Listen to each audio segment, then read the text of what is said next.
Los Juegos Olímpicos son uno de los espectáculos más importantes que puede organizar cualquier ciudad.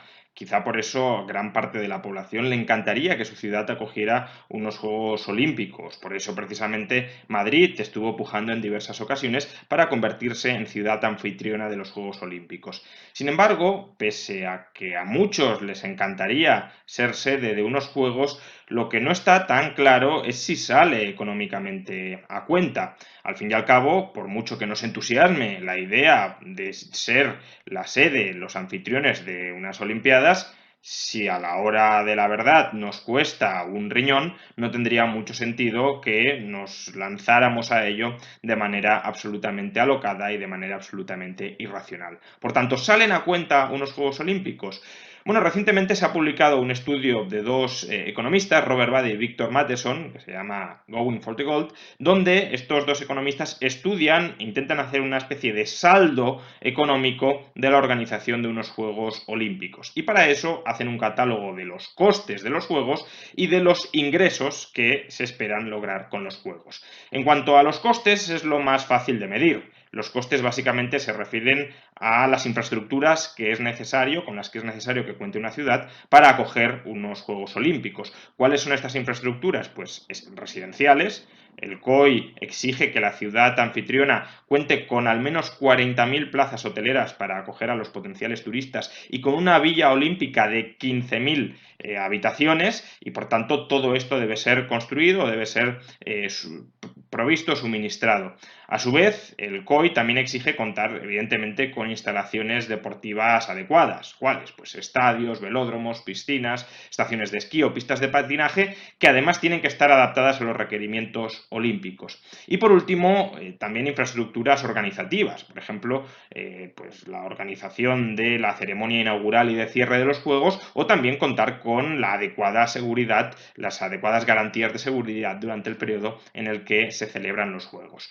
¿Cuánto cuesta todo esto? Pues bueno, las cifras son bastante oscilantes, es verdad, pero en la mayoría de juegos organizados en los últimos 35 años, el coste ha oscilado entre 7.000 millones de dólares y 15.000 millones de dólares. Todos esos dólares equivalentes, en poder adquisitivo equivalente a los de 2015, es decir, son plenamente comparables.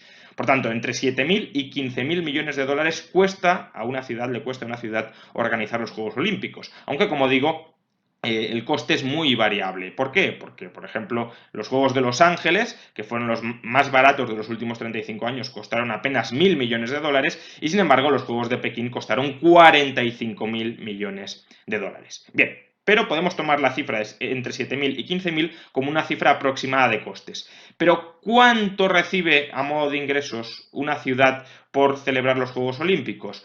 Bueno, hay una parte de los ingresos que está muy clara y es relativamente fácil de medir. Se trata de los ingresos directos. ¿Cuáles son los ingresos directos? Pues ingresos por las entradas en los espectáculos deportivos, ingresos por los patrocinios que se consigan para organizar los juegos, y también ingresos vinculados a la participación en la cuota de pantalla, en los derechos de emisión de los Juegos Olímpicos. ¿Cuánto se recauda por todo esto? En torno, o como mucho, mejor dicho, a 3.500 millones de dólares. Fijémonos que estamos hablando de cifras que son entre la mitad y una tercera parte del coste más habitual de unos Juegos Olímpicos. El coste era entre 7.000 y 15.000 y estamos hablando de unos ingresos directos de entre alrededor de 3.500 millones. Por tanto, desde luego, con los ingresos directos no cubrimos en absoluto el coste medio de organizar unas Olimpiadas.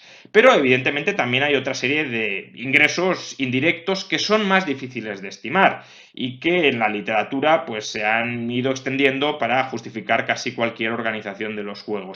¿Cuáles son esos ingresos potenciales indirectos? Pues primero, ingresos por afluencia turística, ingresos por estímulos económicos, ¿no? La inversión pública se supone que genera, por ejemplo, más puestos de trabajo.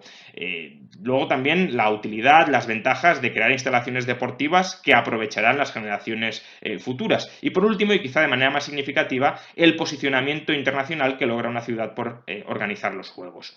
Los autores de este estudio también analizan cada uno de estos potenciales ingresos y la verdad es que en general no encuentran demasiadas razones para inflarlos demasiado y para considerar que pueden compensar los enormes costes ciertos que desde luego acarrean los juegos. ¿Por qué? Bueno, en cuanto al turismo, su influencia sobre la ciudad de la organización de los Juegos es más bien incierta. Por ejemplo, Pekín y Londres, al organizar los Juegos Olímpicos, recibieron menos turistas que en otros años comparables. ¿Por qué? Porque es verdad que hay gente que viene a ver los Juegos, pero también hay gente que huye de la ciudad o que no viene a la ciudad para no encontrarse con todo el bullicio de los Juegos Olímpicos. Por tanto, el efecto de atracción de polo turístico durante las fechas de los Juegos no es un gran efecto en general. En cuanto a los estímulos, bueno, daría para hablar mucho, pero desde luego, incluso dentro de la literatura keynesiana más favorable a la idea de que los estímulos gubernamentales impulsan la economía, para que esto sea así, nos tenemos que encontrar con una ciudad con unas abundantes tasas de desempleo. En países donde el desempleo no sea muy abundante, desde luego no puede haber ningún estímulo beneficioso por la creación de nuevas infraestructuras. Los trabajadores, por ejemplo, que se colocan a construir las piscinas o los estadios, han sido retirados de otra parte de la economía. Tercer potencial beneficio, los ingresos o las utilidades o los servicios que las instalaciones deportivas proporcionarán a las generaciones futuras. De nuevo, se trata de un beneficio muy poco riguroso. ¿Por qué? Porque básicamente las instalaciones deportivas olímpicas tienen tal especificidad en sus características que suelen ser muy poco reaprovechables más adelante. Aparte, el alto coste de mantenimiento que tienen lleva a muchos gobiernos o ayuntamientos a dejar de invertir en mantenerlas y en reponerlas. De manera que si miramos cómo han quedado las instalaciones deportivas de otros Juegos Olímpicos, veremos que están casi todas abandonadas e inservibles. Por tanto, el único beneficio que quizás sí tenga una cierta base como beneficio indirecto es el posicionamiento internacional que desde luego consigue una ciudad que organiza unos Juegos Olímpicos. Pero a este respecto tampoco es para echar cohetes. Los autores del informe constatan que las mismas ventajas de posicionamiento internacional, por ejemplo, medido en recepción de inversión directa extranjera o incremento de las exportaciones de esa ciudad, consiguen aquellas otras ciudades que no han acogido los Juegos Olímpicos, pero que sí han sido candidatas para los Juegos Olímpicos. Por tanto, al final no parece que haya unos beneficios muy claros y muy directos de organizar los Juegos. Al contrario, basta con que una ciudad se postule para organizar los Juegos y acometa ciertas inversiones y ciertas reformas para ser candidata potencial para que en los próximos años, en los años subsiguientes, se observe una afluencia mayor de inversión directa extranjera o una recepción mayor de turistas o unas mayores exportaciones. Dicho esto, eso no significa que en ningún caso pueda haber beneficios de la exposición internacional de una ciudad. Si hay casos, muy en particular los autores del informe citan el de Barcelona, si hay casos de ciudades que son un diamante en bruto desconocido para el resto del mundo, es decir, ciudades con mucho potencial, pero que por lo que sea, por azares de la vida, no son conocidas al público para el público en general, desde luego la organización de unos juegos sí puede colocarlos en primera línea mundial y sí puede ser muy beneficiosa, por ejemplo, en el caso de Barcelona. Ahora, si una ciudad no tiene potencial turístico alguno, no tiene potencial exportador alguno, por mucha campaña publicitaria que se monte organizando los Juegos Olímpicos, pues tendremos un boom de publicidad, un boom de propaganda durante varios años y durante 2 semanas muy en particular, pero luego todo eso pasará y el bluff subyacente se descubrirá. Por tanto, será una campaña de publicidad carísima, pero estéril. En definitiva, los juegos, salvo excepciones muy contadas, y esas excepciones se dan especialmente cuando se consigue minimizar los costes de organización, no salen a cuenta.